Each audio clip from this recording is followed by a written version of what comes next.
Lost Generation, 1883 to 1900.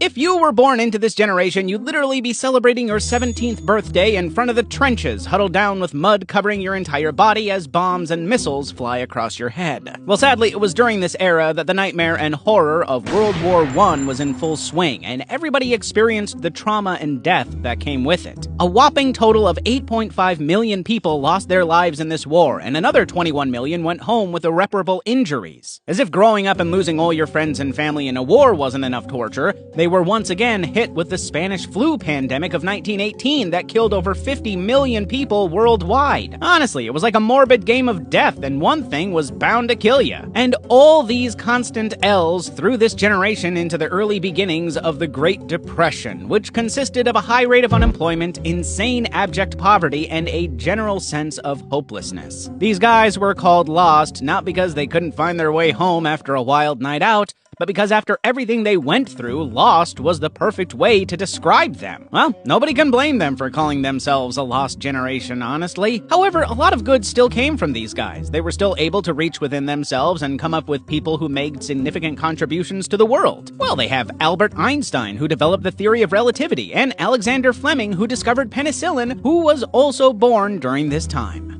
Baby Boomers, 1946 to 1964. The story of